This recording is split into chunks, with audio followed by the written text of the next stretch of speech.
Hi, everyone, and welcome to this session, a practical guide to Scope 3 emissions. Before we dive in, just a quick heads up. This is an intermediate level session, as it was mentioned in the registration page. And this means that I'm going to be building on some basic carbon footprinting knowledge. So I'm going to be assuming that you already have a general idea of why we need to reduce our carbon emissions in the first place and how carbon footprinting works, okay? If you joined any of our previous webinars, I think this is going to feel like the next step in the carbon journey. But if you didn't, don't worry, you're still going to get lots of useful insights today. But just know that we want to be covering the absolute basics again. Our focus today is Scope 3, which I would say is the trickiest and most confusing of the scopes. And the goal of this session is to make it feel a little bit more manageable and help you move from feeling stuck to feeling like you can actually take action with your Scope 3 emissions. So if you're already comfortable with your Scopes 1 and 2, but Scope 3 feels like a bit of a black box, you are in the right place. So a quick intro before we get started properly. My name is Stefania. I'm a climate consultant at Action Sustainability. And most of what I do here is helping organizations like yours understand their carbon emissions and where their carbon emissions are coming from, and then work with them to find practical ways to reduce their carbon impact on the planet. So it's a mix of technical work and strategy work, and I really, really like turning something that can feel overwhelming, like Scope 3, into something a bit more manageable and a bit more doable. Before we get stuck in, I just want to take a moment to tell you a bit more about Action Sustainability in case this is your first time hearing from us. We're a consultancy based in London, and we've been around for about 25 years now. Our work covers all aspects of sustainability, from carbon and waste to social value, modern slavery, and sustainable procurement. And we're also the team behind the Supply Chain Sustainability School, which you probably have heard of. The school is an award-winning industry-wide initiative that helps upskill organizations on all things sustainability.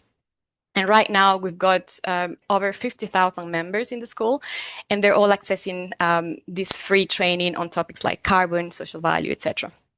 So if you haven't checked it out yet, I really recommend having a look. Everything in the school is completely free.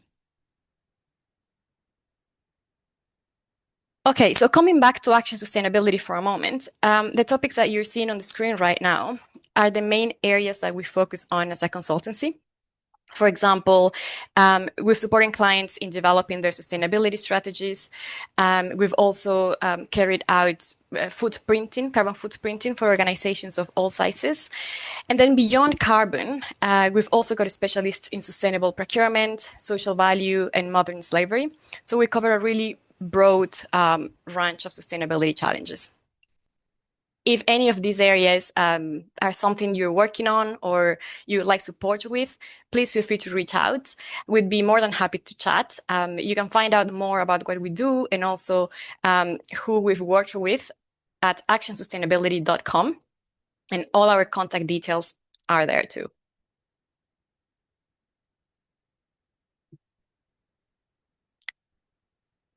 Okay, so just a bit of quick housekeeping now. If you have any questions during the session, feel free to pop them in the chat or in the Q&A section. We're going to have some time at the end to go through them. Also, don't worry about taking notes on absolutely everything because we're going to be sharing a copy of the slides with you after the session, so you can refer back to them anytime.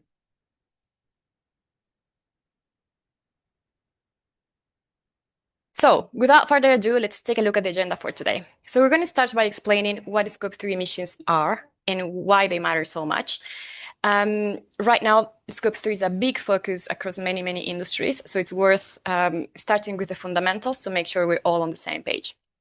Then we're going to move on to how to measure your Scope 3 emissions. So what is included under Scope 3, what methodologies you can use, and how to approach the data collection process. And finally, we are going to talk about what you can do once you've calculated those emissions, how you can start managing and reducing your scope 3, which is the end goal here, right?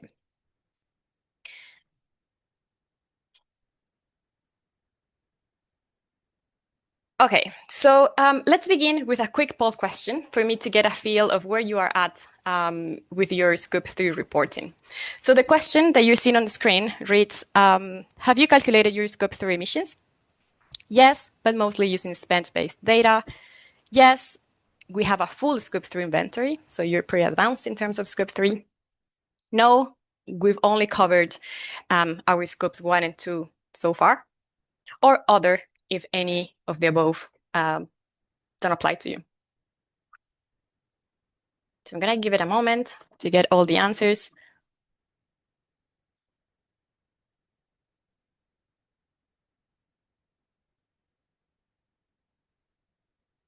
I think more than half of you have already voted.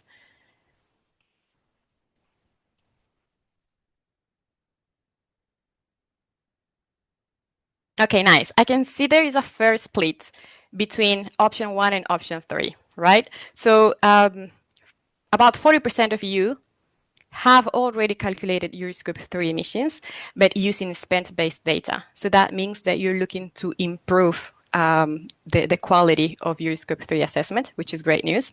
And we'll be talking about that today. And then 40% of you say that you haven't started calculating your Scope 3 at the moment. You're pretty comfortable with your Scopes 1 and 2, but haven't calculated your Scope 3 yet. And that's perfectly fine. I think you're going to find useful insights today around how you can start measuring your Scope 3 emissions if you haven't done that yet. But also we're going to talk about how to improve your Scope 3 data if you're only using spent data at the moment. So thank you very much for participating. It's very interesting to see the split of where you are at. So I'm going to end the poll now.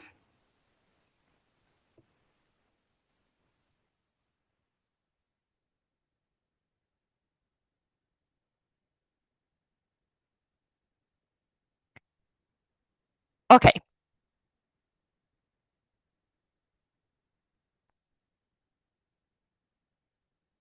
So let's start with an introduction to Scope 3 emissions for all of those people here who haven't calculated their Scope 3 emissions yet.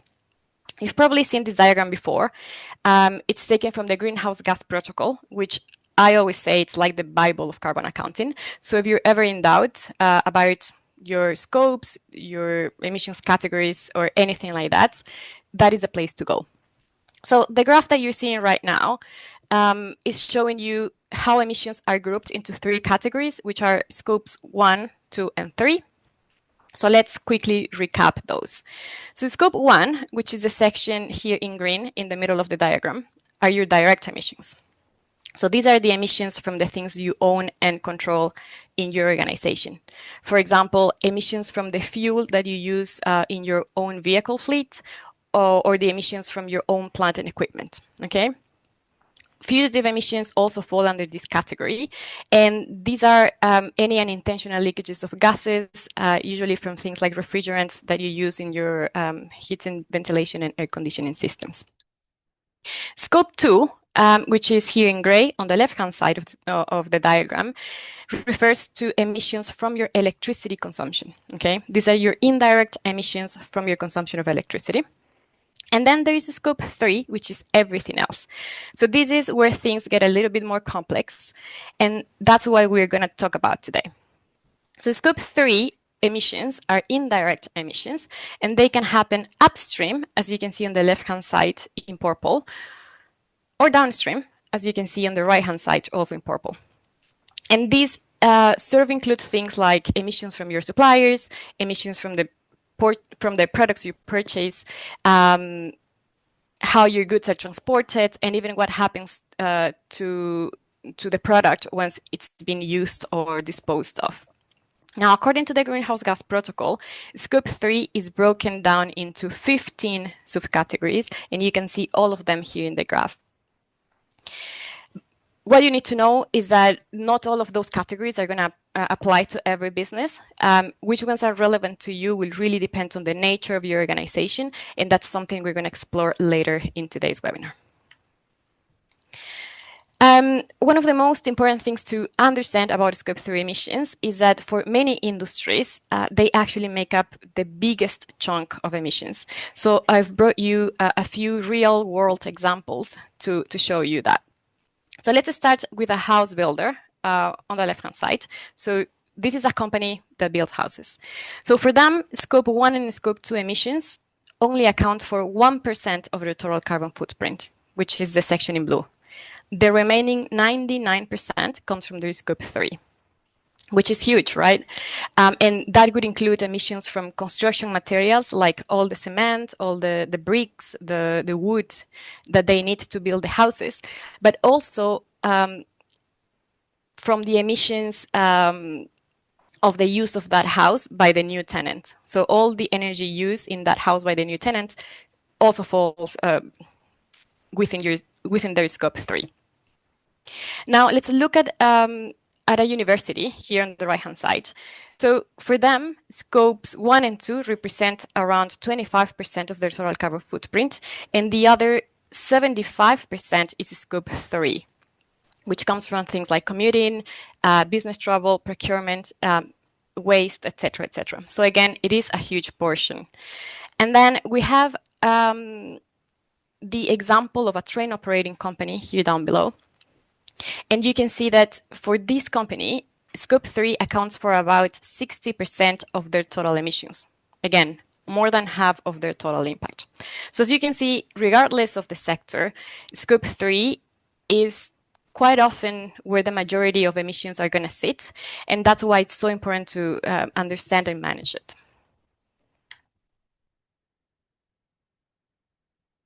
So just to sum it up, Scope 3 emissions really matter because, as you saw with the previous examples, they represent the majority of a company's total carbon footprint. But it's not just about the numbers. We're also seeing that regulatory frameworks and voluntary frameworks as well are placing more and more importance on Scope 3. So one example in the UK could be the PPN06, which is a procurement policy in the UK that applies to suppliers bidding for large government contracts. So this policy requires companies to have a carbon reduction plan in place, and that plan must include some reporting on Scope 3 emissions, especially the emissions related to the supply chain and business travel. Another example that we have in there is the Science-Based Target Initiative. If your Scope 3 emissions make up more than 40% of your total footprint, which is often the case, the Science-Based Target Initiative requires you to set a Scope 3 target as part of your overall climate goals. And then beyond compliance, I think there is also this growing realization that understanding Scope 3 emissions can actually help you manage risks in your organization, especially those risks that are tied to your supply chains, because it gives you a clear picture of where your impacts are, who you're working with, and also where the vulnerabilities might be, whether that's around emissions or around costs or even reputation. So the next big question is, how do we actually approach Scope 3 emissions? And to answer that, the first step is really understanding what is included under Scope 3. Because unlike Scopes 1 and 2, which are usually quite clear and quite straightforward, Scope 3 covers a wide range of activities across your value chain. Some of those activities might be obvious and others less so. So before we can start sort of measuring or managing anything, we need to get a handle on what categories are relevant to your organization. And that's exactly what we're going to look at next. Okay, so here's a favorite graph again.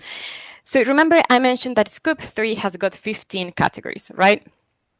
That's why it's such a broad and such a complex area. Honestly, an hour is not enough to dive deep into every single one of these categories, but I do want to give you a quick overview of what these categories are so you can start checking which ones might apply to your organization and which probably don't. So I'm going to keep it brief and I'm going to try not to bore you, so please stay with me here. And let's start with some of the main categories on the upstream side, which is the left-hand side. So category 1 is called purchase goods and services. And these are basically the emissions that come from your supply chain, from the products that you buy from your suppliers. Yes, it's true that you're not directly creating those emissions, but you're paying for them. And that's why you're indirectly responsible for those emissions. I could say that this is definitely one of the most important Scope 3 categories for many organizations. Then we have category 2, which is capital goods. And these are things like the equipment and the machinery that you use in your operations. For example, factory machinery, machines. Category 4 is called upstream transportation and distribution. And those are emissions from transporting products before they reach your company. Category 5 is called waste generated in operations, and those are the emissions from disposing the waste that your company creates. So this has to do with things like how much waste goes to landfill, how much waste is recycled, etc. Category 6 is business travel, and those are emissions from employee travel for work, such as when someone needs to take a train or a flight to attend a business meeting or even a taxi.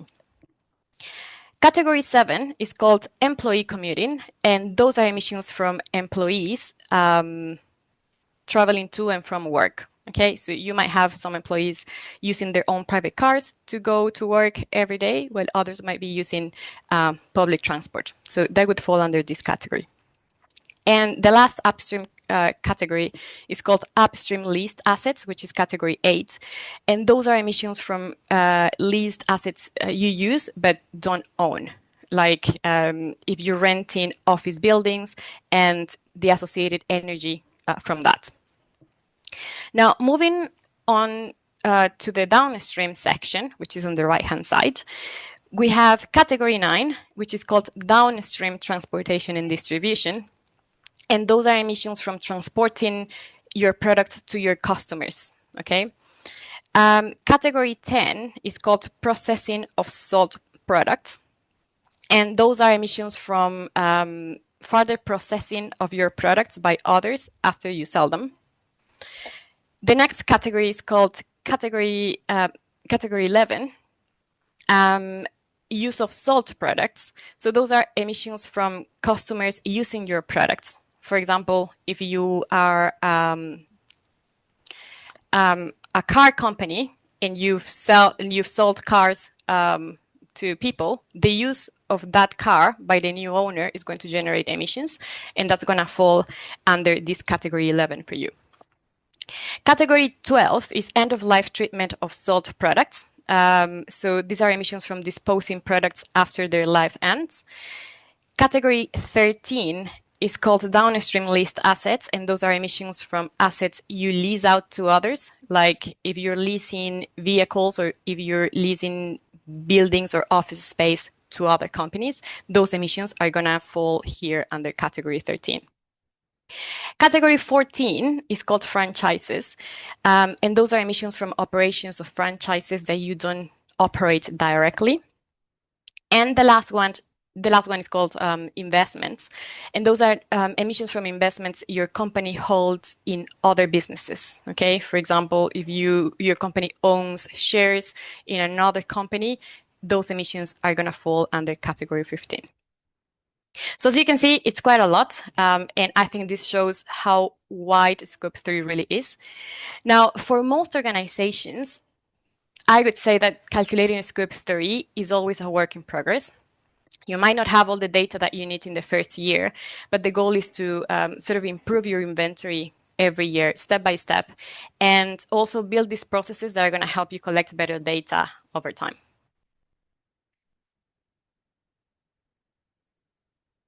If you've ever been involved in calculating the Scope 3 emissions of your company, you already know that this is not an easy task, far from it.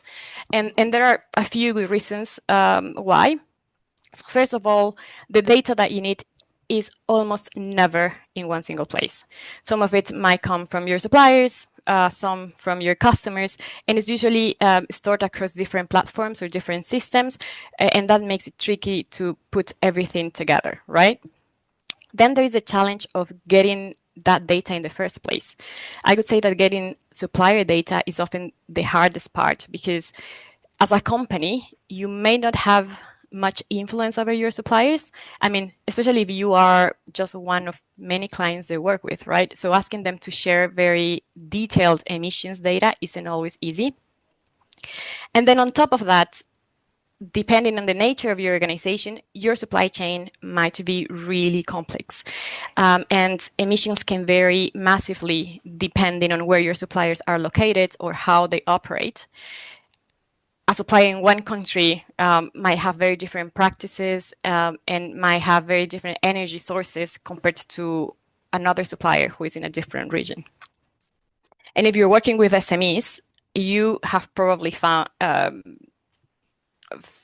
that although they might be willing to help you and to engage in this low carbon journey, they may not have the technical knowledge or the tools they need to calculate their own emissions. So that means that they're going to need quite a bit of support from your side. All of these things add up to make Scope 3 a challenging piece of the carbon puzzle. But that's why this session is all about helping you make sense of it and take some practical steps forward. So I hope it is helpful. How to manage your Scope 3 emissions.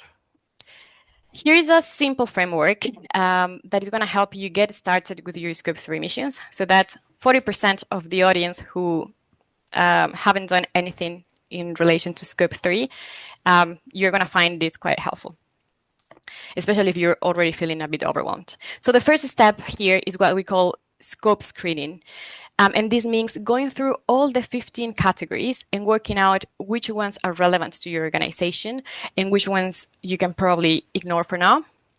Not every category is going to apply to every business. So this step here really helps you focus your efforts on what really matters the most. And then once you've done your screening, the next step is to start collecting the data you need. And this can be anything from spent data to supplier information, depending on which categories you're focusing on. And I'm going to come back to that point later. Then comes the calculation stage. So once you've got the data that you need, you can start estimating the emissions associated with it. And this is when you sort of begin to get a clearer picture of where your biggest impacts are, or as we say, where your carbon hotspots are. As I mentioned at the beginning, for many organizations, category 1, which is purchase goods and services, often turns out to be the biggest hotspot. So it's worth paying special attention there. And finally, remember that the goal here is to keep improving over time. You don't have to get it perfect from day one. As I said, it's a work in progress. So focus on progress, not perfection.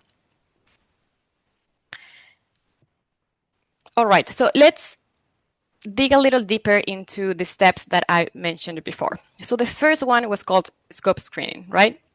And this step is all about identifying which of these 15 categories that we're seeing on the screen are actually relevant to your organization.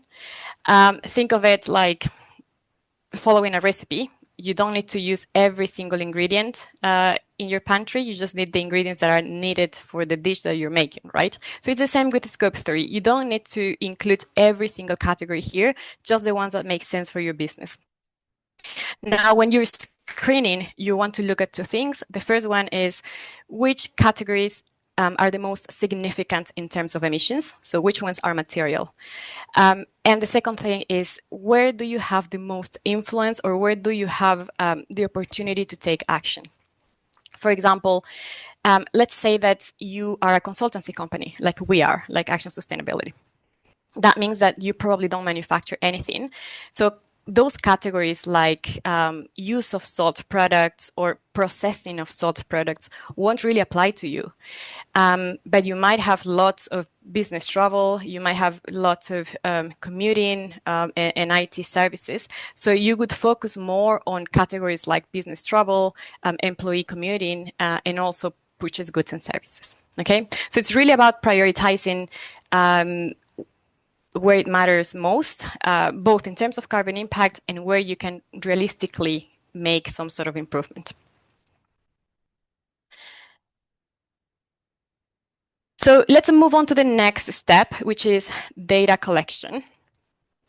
So the type of data that you're going to need will really depend on two things.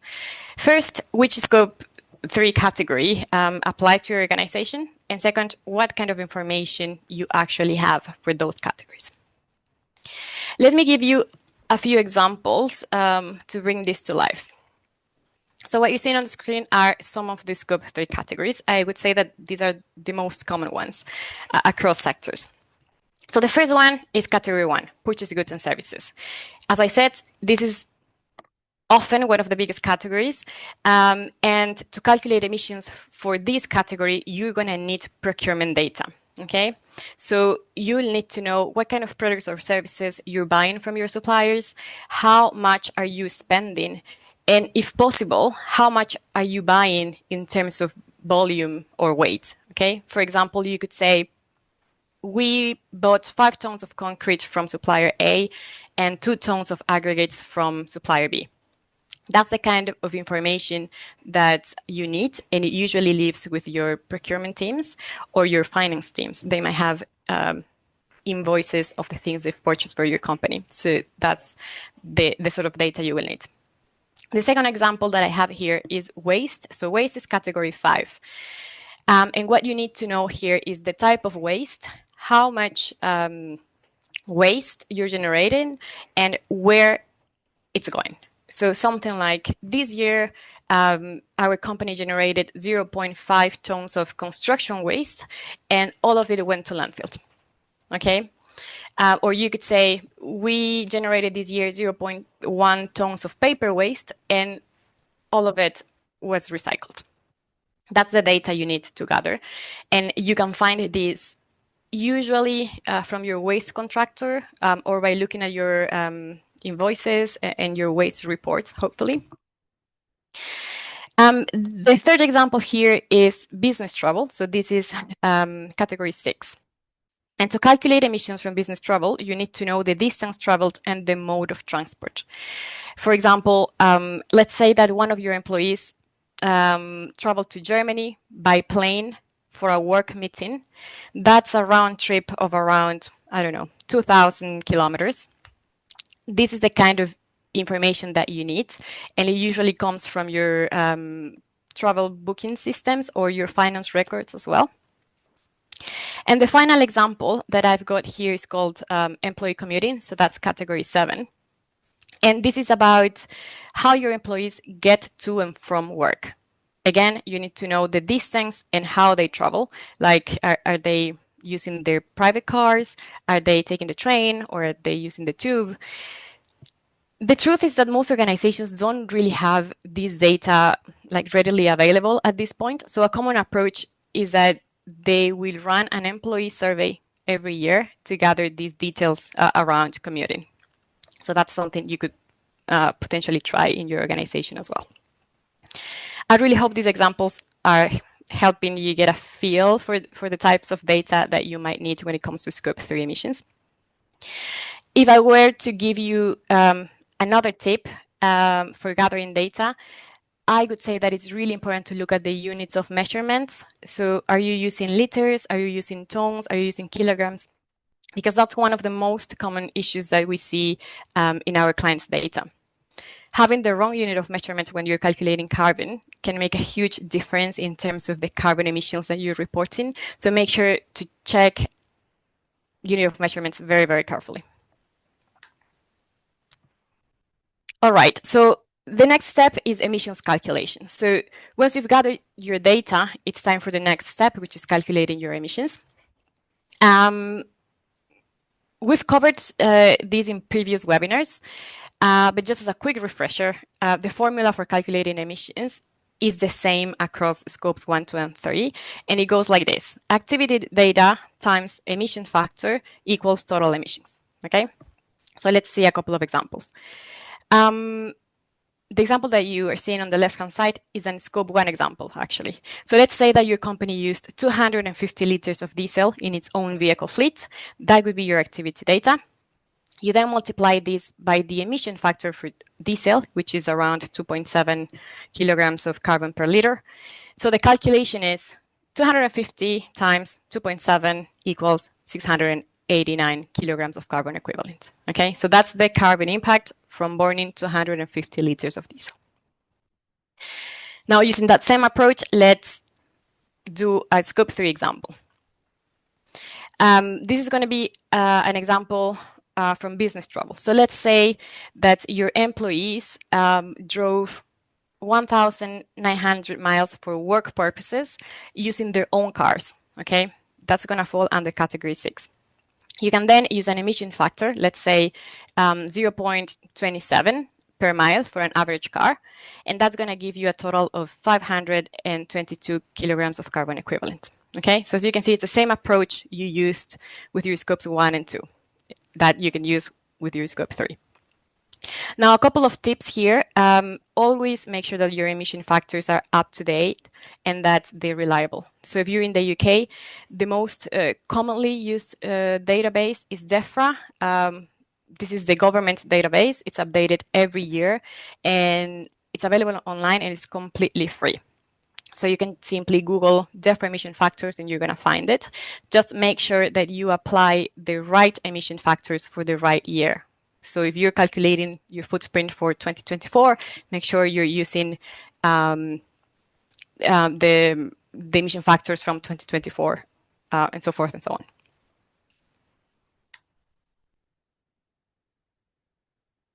on. Another important point that I wanted to touch on when it comes to calculating your scope 3 emissions is that there are a few different methods, as you can see on the screen, especially to calculate emissions from purchased goods and services, which is category 1. So again, this diagram is taken from the Greenhouse Gas Protocol, and it's showing you all the different calculation methods that we have available for purchased goods and services. So let me walk you through it in simple terms. So here at the very bottom, we have the spend-based method. So this method uses financial data, for example, how much money you spent on a certain product, and then it applies an average emission factor to estimate the carbon impact, okay? So I'm going to say that the spend method is a great starting point, especially if you're doing this for the first time or if you don't have detailed supplier data yet. But it is also the least accurate method because it is based on very broad averages and industry assumptions. So yeah, you might be spending 10,000 pounds on concrete, but the truth is that not all concrete is made the same way, right? So the spend method doesn't take into account those considerations. The more money you spend, the more carbon you're going to report. That's the reality with the spend method. However, at the top of the diagram, we have the opposite side of the spectrum, right? You're going to see the supplier-specific method. And I would say that that is the gold standard when it comes to calculating emissions from your suppliers. So this means that instead of using estimates, you're collecting real data from your suppliers. So things like the amount of fuel, the amount of electricity, any materials that they use to produce what they sell to you. This method is the most accurate one because it does reflect the actual emissions from your suppliers. It's not just financial approximations. And then there are other methods in between, like the average data method or the hybrid method, which basically combine elements of both. You might use these other methods when you have partial data from suppliers or, industry-specific emission factors. Now, the main takeaway here is that the accuracy of your scope 3 emissions is going to depend on the method that you choose. So if you're starting out, the spend-based method is fine, I would say, but over time, the goal is to improve that by either working with your suppliers and actually shifting towards real activity data. Again, don't worry if you can't get perfect data now. It's all about progress. So let's now look at two practical examples that show how Scope 3 emission calculations look like in real life using two different methods. So let's start with the one on the left-hand side. So this one is using the spent-based method, okay? So let's say that your company spent £300,000 on construction works through a contractor. So to calculate these emissions, the emissions associated with this spend, you can use an emission factor from a reliable database like DEFRA, which has got emission factors for different procurement categories, okay? So for this example, we have 300,000 times 0.32, which is the emission factor, equals 96 tons of carbon equivalent. So that's your estimated carbon footprint for that procurement activity using the spent-based method. As I said, this method is quite quick. It's accessible, but keep in mind that it is based on very broad averages. So yes, it gives you a figure, but it does lack accuracy. And then on the right-hand side, we're using activity data. So in this example, let's imagine that you are a construction company, and to build your houses, you've purchased 3 tons of concrete from a supplier, okay? This time, instead of using financial data, you're using real activity data, right? You're using the actual weight of that concrete that you purchased. Now, let's say that this supplier that sold to you the concrete doesn't have an environmental product declaration. If you haven't heard about environmental product declarations or EPDs, those are basically life cycle assessments that give you the environmental impact of that product. So let's say that this supplier doesn't have an EPD. So what you're going to do is refer into an industry average emission factor from a trusted source. So in this case, you multiply the activity data times the emission factor to get those emissions. So 3 tons of concrete times the emission factor equals 0.36 tons of carbon equivalent. Now, this could be a more accurate way of calculating emissions if compared with the spent method, okay? And I think these examples also show the difference between the spent method and one that is based on activity data.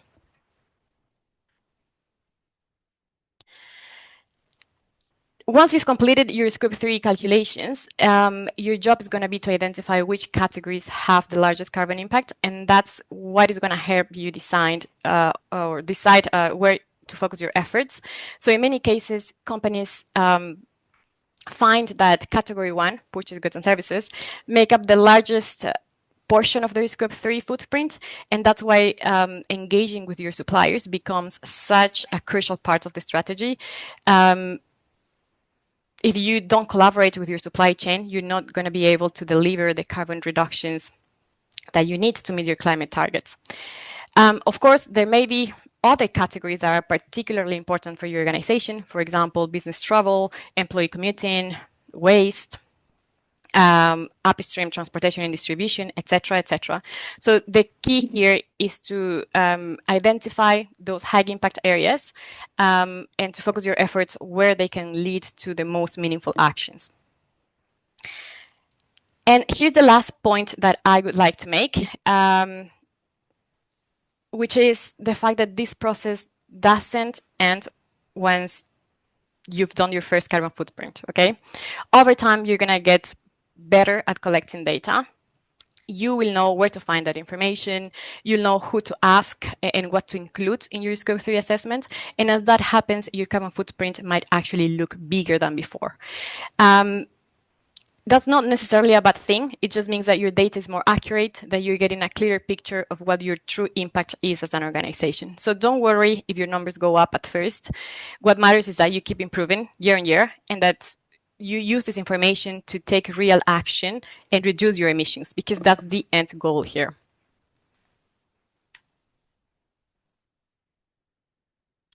And finally, how can you reduce your Scope 3 emissions? Well, we've talked a lot about measuring Scope 3 emissions in this webinar, but I didn't want to finish without giving you a few practical ideas that can help you reduce those emissions. So here are 4 tips that you can start doing. First of all, keep track of your emissions regularly. Focus on those Scope 3 categories that are relevant to you, and keep reporting them year after year, simply because if you're not measuring them, you won't be able to manage them. And tracking your progress is going to help you identify where the biggest opportunities for reductions are. To work very closely with your suppliers. I've said this before. Category 1, purchase goods and services, is one of the biggest carbon hotspots.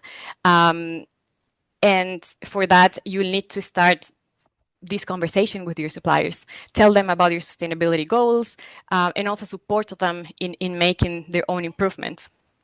We've seen now that many companies are asking their suppliers to report their own emissions. They're asking their suppliers to share a carbon reduction plan or to align with certain targets. And that's a very good first step. So the more visibility you have into your supply chain, the better. The third tip is to choose lower carbon options, and this applies to everything, from materials to travel. For example, if you're a construction company, instead of using traditional concrete, you might want to explore low carbon concrete, okay? Speak to your suppliers so you can understand what sort of new products are out there in the market that have a lower carbon impact. Because they can have a huge impact in your own emissions. And when it comes to other categories like business travel or commuting as well, try to promote lower carbon choices in your company. For example, promoting rail instead of flights, or promoting public transport over private cars.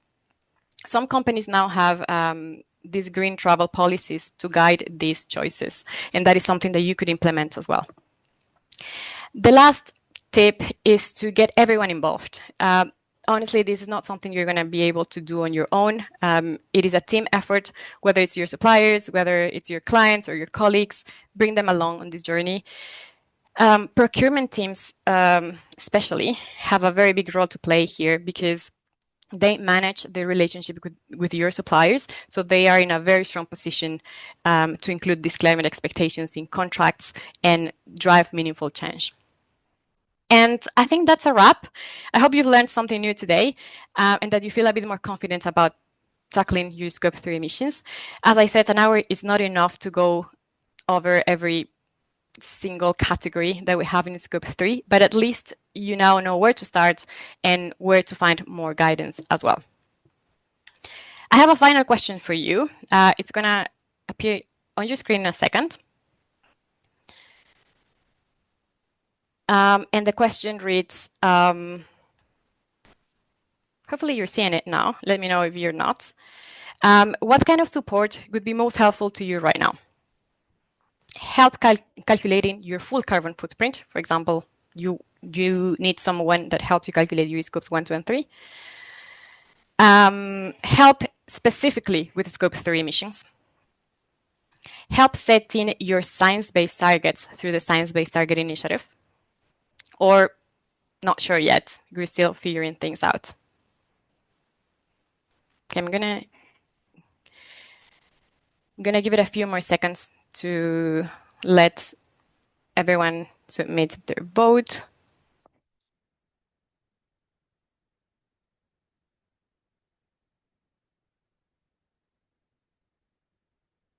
Okay, I'm gonna end the poll now so we can see some of those results. Okay, most of you have voted already.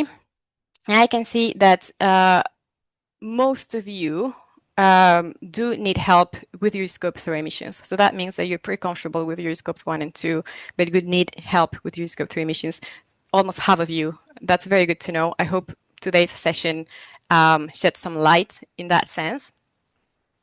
But we also have 30%, so a big proportion of you who are not sure about the kind of support you would need just yet. That's completely fine. As I said, carbon is always a work in progress. So it's totally fine if you're still sort of trying to figure things out. Thank you very much for answering. I think this gives me a very clear idea of the kind of support that companies like yours may need. So thanks for that. And as I said at the beginning of the webinar, we have had over 25 years of experience helping companies like yours to turn sustainability into action. So if you're finding it tricky to get a full picture of your Scope 3 emissions, we can support you with that. So that means that we will help you identify which of the 15 Scope 3 categories apply to your business. We'll help you collect your data. We'll do the actual calculations, et cetera, et cetera.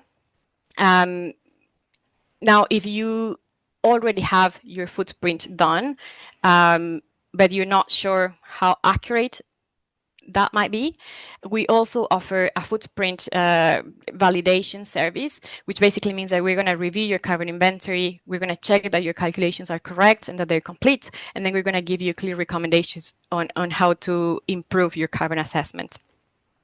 And then last but not least, if your organization is thinking about setting a science-based target through the SBTi, which means that you need to understand your Scope 3 emissions, then we can guide you through this process.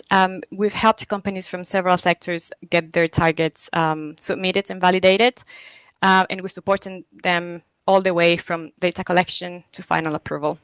So if any of this sounds like it is what you might need, let's have a quick chat. You can book a free discovery call with me. Simply scan the QR code that you're seeing on the screen and pick a time that works for you. These discovery calls usually last between 20 to 30 minutes. And this is just an opportunity to explore how we can support you in your carbon journey and your climate goals. We would love to hear from you, so please do get in touch. My email is also in there in case you prefer to email me directly as well. So yeah, I think that is the end of the content we've prepared today. So I'm just gonna check if there are any questions that you have submitted so far. So I'm gonna stop sharing for a moment. If you have questions, please pop them in the Q&A or in the chat. Raising your hand won't work to submit questions.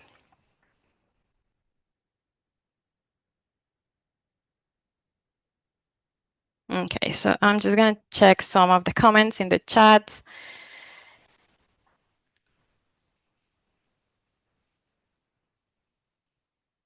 Okay, and now I'm going to check the Q&A.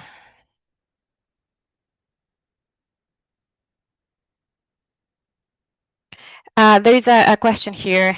For developers, do we need to report buildings as sold products? Yeah, the use of that building.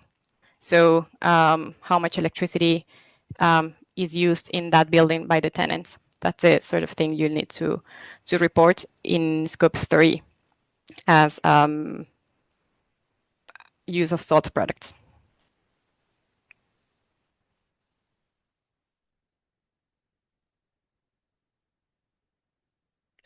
We have a question from Gabrielle. My company is using digital services from a subcontractor. Do you have example on data to be collected to measure the related carbon emissions? Are we dependent on the subcontractor to provide the carbon footprint? So the answer is yes. If this is the first time that you are trying to estimate emissions from this subcontractor, you can use the spend-based method.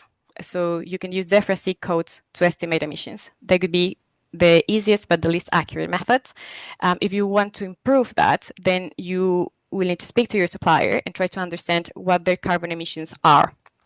A way of doing this as well is that if your supplier knows their total carbon emissions, they can attribute a percentage of those emissions to your company based on the amount of revenue that you represent to them. So that is a possible approach as well.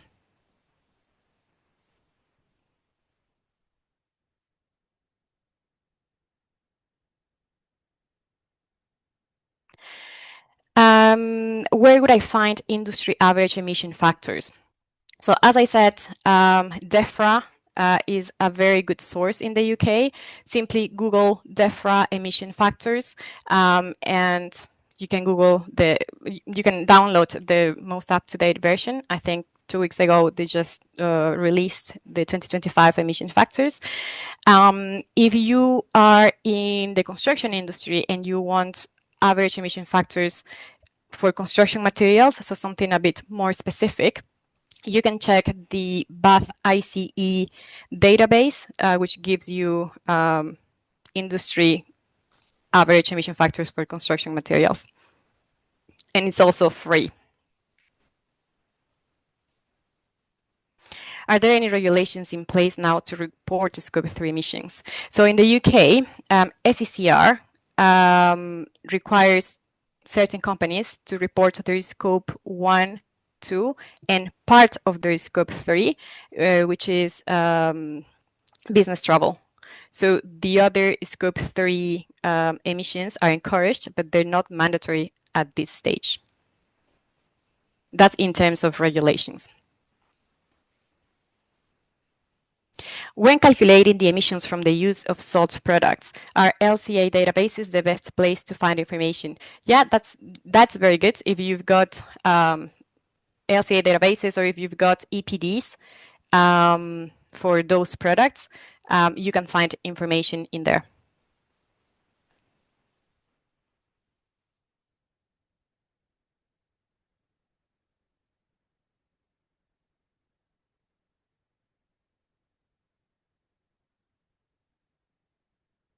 When Scope 3 is going to be mandatory, hard to say. Now, the truth is that climate regulation is expanding over time. So we sort of expect that little by little it starts to become, I don't know if mandatory, but that there is a bigger focus on it. And not only with mandatory frameworks, but also with voluntary frameworks. Because if you remember the graphs that I showed at the beginning, if you're excluding your Scope 3 emissions from your total carbon footprint, you're actually excluding a huge part of your carbon impact. And if you want to be really transparent about your carbon emissions, Scope 3 is a fundamental part of that.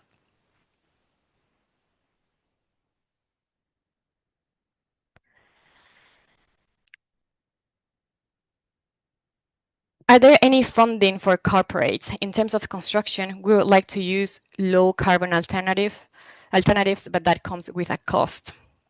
I can't think of a funding for corporates at the moment, but it is true that certain organizations are actually helping their suppliers to develop low carbon alternatives. So I'm thinking of Lower Thames Crossing in the UK. As part of their procurement policy, they give incentives to suppliers who use low carbon alternatives. So they actually pay a premium for every ton of carbon reduced below the threshold level. So yeah, I can't think of any particular funding for corporates at the moment, but yeah, working with your clients and having clients who help you fund some of the research and development for those products is an alternative option.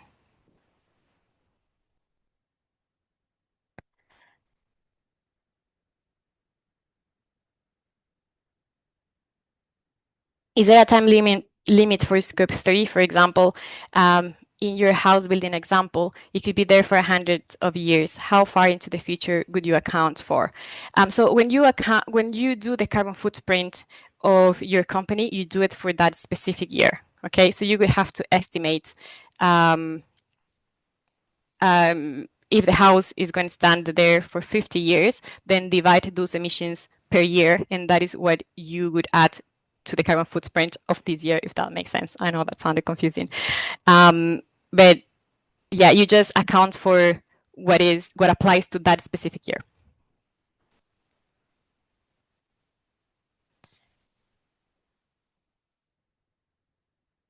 Let me see if there are more common questions. Where can I find factors for finished goods? So some suppliers might have environmental product declarations or life cycle assessments of their products. So that's where you could find the factor for the finished product. But the truth is that not all suppliers are in a position to provide those life cycle assessments at the moment. So an alternative way is understanding how much carbon your supplier produces and what can be attributed to you based on revenue or based on volume sold.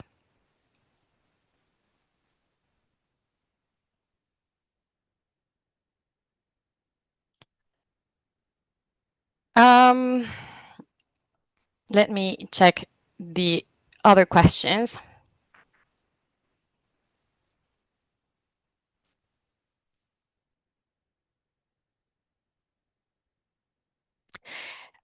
Lease assets. So emissions from energy used in offices you rent are scope 3, not part of your scope 1 and 2.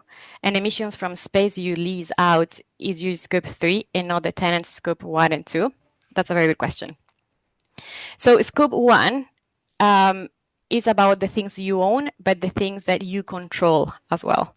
So if you direct how much electricity if you rent your office, so it doesn't belong to you, but you direct how much electricity is being used in that office, then it means that you have control over that, and therefore it could fall under your scope 2. If you don't have control over that, it could fall under your scope 3. Emissions from space you lease out is your scope 3 and not the tenant's scope 1 and 2.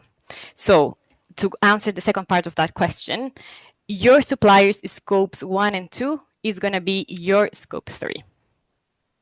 I hope that clarified things. There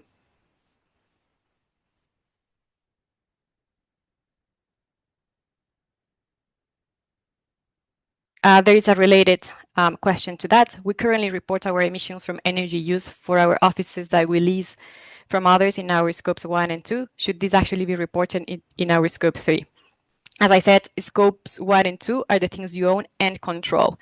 In this case, if you are controlling, if you have a say in how much energy you use, then it's fine that it falls under your scope 2 instead of your scope 3.